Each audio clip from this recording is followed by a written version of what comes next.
Hey everybody, batjac JW coming to you. I guess you're just tuning in and listening. And yeah, I got some coffee here and everything, so just kind of chatting with you all.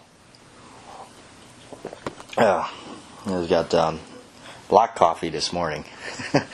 I was just watching Malone with Burt Reynolds. I don't know if many of you know that movie. I think most of you do. Malone is a great movie. I found it on Amazon there. I think it wasn't too bad in price, and it was on Blu-ray too. So, yeah, if you guys been watching the videos, you know. Also, I picked up a couple other ones. I picked up one called Stick, which is one I've been actually looking for quite a bit. That's another Burt Reynolds film, and that was a really good movie. Of course, I have yet to run into a Burt film that I didn't like. So, even one called The Crew. I wonder if any of you have seen The Crew. The Crew is got who else is in there? You've got one guy. I know him really well. Actually, I know the actor from Commando, the movie with Arnold Schwarzenegger. That was the 80s. He's the villain, and he usually plays the villain. If you've seen The Crew, you know who I'm talking about. Or if you've seen Commando, I guess. If you can remember the villain, you know, you've seen him around. Also, Richard Dreyfuss is in it. Richard Dreyfuss, he's such a character. I really liked him in What About Bob with Bill Murray. That was such a funny movie. It drove Dreyfuss up the walls, and actually, I think if I remember right, I heard that they actually didn't get along during the making of that movie. So maybe that's why there's no more Bill Murray and Richard Dreyfuss movies. But no, Malone is a great movie. I like that. It's kind of interesting, you know. If you just watch like Malone or Stick or Sharky's Machine, it is such a other side of the coin for Burt, because if you're used to, like I am, used to watching like Smokey and the Bandit, Hooper, Cannonball Run, you know, like even going back like Gator or White Lightning, it's just, you kind of go, wow, you just don't realize that he's done these other movies in the 80s that were kind of different, definitely different character. Malone especially, as I feel like maybe he was getting older and he was just really you believe him. You believe that the character he plays. Stick was in 85, Malone was in 87, and just the time between the two. Malone, he's really just a darker character, I think. I feel it's a lot more of a darker movie.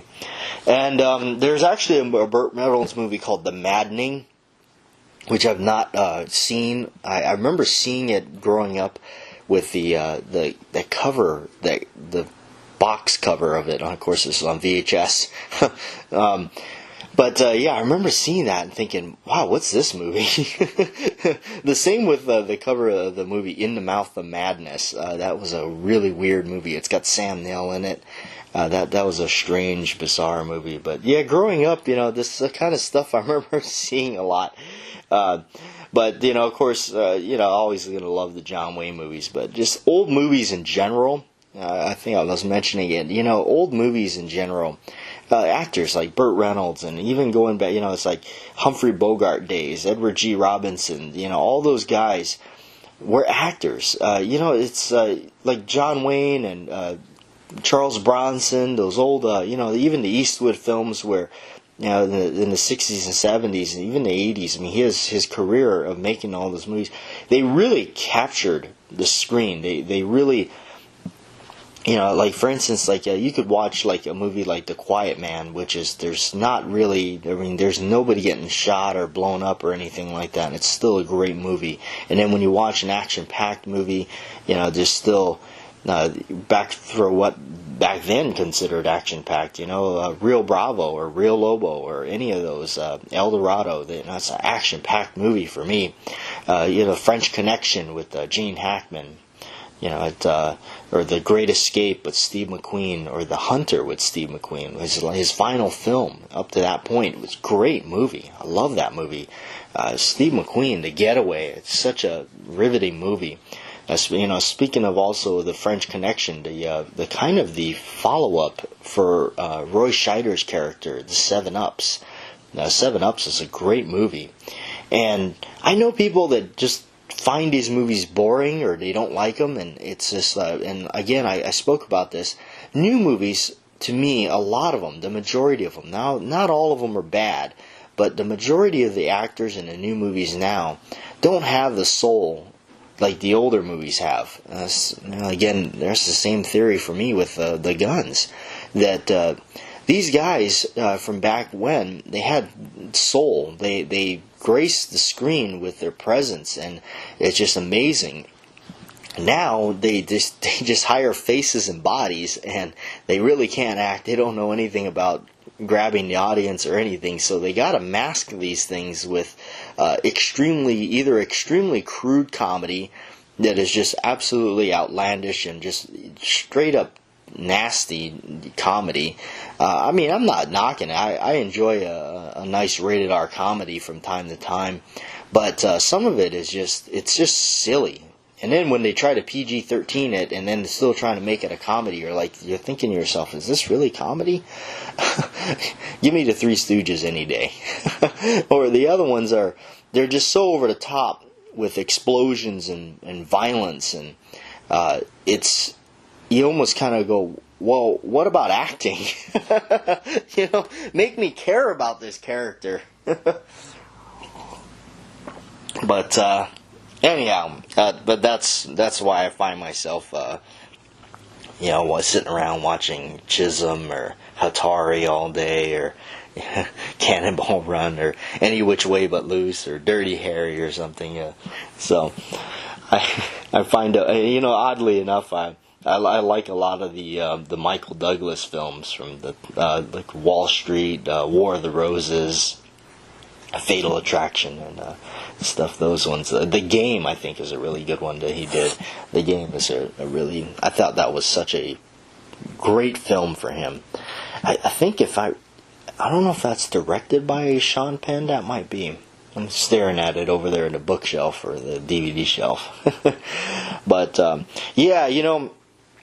I just completed a video. I'm not sure when I can get it uploaded again. Just still kind of doing the internet thing. I got to get internet. This is just driving me nuts. I got to start getting internet. It's been way too long without it.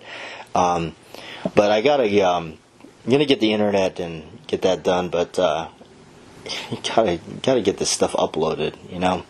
It's been rough because I've been tethering things off of cell phones and literally going to Olive Garden with filming things on my cell phone, which a lot of that is very new to me because not much of a tech savvy person.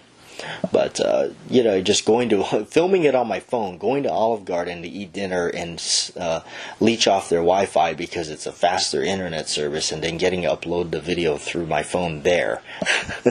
In fact, I just did the JW's radio for Saturday morning on the main channel there. That's gotta go. That's on the phone. I gotta get I gotta get somewhere and upload that thing. So that's going to be very interesting. But just thinking about a lot of things. Thinking about the job and everything has been doing all right. I guess it's a good pay and good pay for what I do, which is not much. I guess not much for me. That's just been doing the same old thing. But yeah, I work at the gun shop. So down here in town. And the nice thing is the gun shop's about 3 minutes away from home. They give me full time, and so that's always good. I get full time in medical and all that. That's important. And most of the time, even Santee had to remind me, too. Hey, not a lot of places offer that. So that's definitely something to think about there. So, but it's. I think the biggest thing about working in the gun industry for me has been battling other people's ego.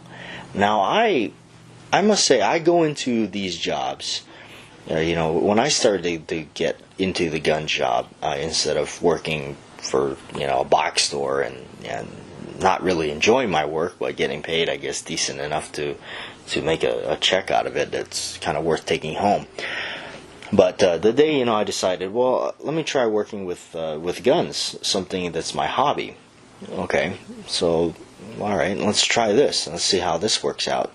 I went into it totally with, as they say, an empty cup of knowledge, and just trying to, fill me up with knowledge. Let me learn something new. I don't want to do so much about what I do know. Of course, that helps with the business and just aiding customers. In the end, it's still retail. It's still, customer service stuff, unless you're behind the scenes, I guess, dealing with just working on guns or something, like being a gunsmith or something. But no, it's you're still doing that. So the knowledge there helps you aid and basically enables you to hold your own behind that counter.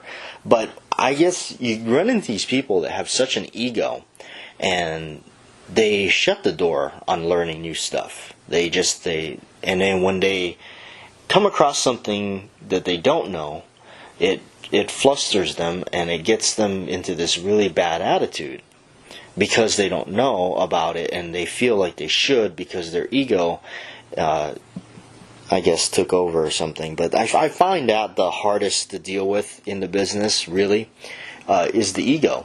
And the lack of somebody that's willing to want to learn more every day. So that I think is no matter where you go, I guess, in what field. But I just find it that, in that case, it's a little it's a little difficult, but it's all right. Yeah, I mean, given it some thoughts for sure. Over time, do I want to stay in the gun business, or do I want to venture off and do something else? Perhaps, maybe if something else came up that I maybe got paid more money for, maybe I even thought about other bigger businesses that thrive on people's needs, that will always be there, will always make you money, and there's room to definitely climb up that ladder and make more money. Because in the end, you got to start thinking. It's like you want to think about the future. So I left my home back home in Hawaii to come here to pursue more of a future. So that's got to do that, right? Got to try to build a foundation for yourself and start building up, something in life, I guess. So anyhow, but been thinking about stuff like hand loading. People that don't hand load or don't know anything about hand loading, and I'm talking about reloading your own ammunition. Let's get back on this topic. Like a good thing is, like, I load a lot of that 45 Colt or 45 long Colt, whatever they want to call it. It's very expensive in the store, even out here in the land of Arizona. A lot of cowboy guns and stuff like that, but it's still very expensive. It'll still run you at least $40 or so for a box. And when you hand load it, it definitely will cut down on the cost, and I like hand loading those things. I like hand loading cartridges that are fairly expensive, because you are saving that much more when you do so. It is kind of difficult out here when you got 9mm that's $9 a box of 50. That does make it difficult to want to hand load it, but I think you're still coming out ahead. But we'll continue on that subject on another time. But anyhow, I just want to talk to you guys, yak at you guys, do a little chat here, not take up too much of your time. But again, these are all tests. As of right now, this is all these things that I'm doing here right now. These kind of recorded chats are tests as of right now, because I don't know yet how to exactly upload this, but I'm going to figure it out. And if you're listening to this, you obviously know I figured it out. If not, I guess I'm going to have to delete this stuff. But hopefully you enjoy them, and I actually have an idea if this does work, if I'm able to upload this and I'm able to have the time to do so. I will do something very special for you, and I think you'll enjoy it. So thanks for listening, guys.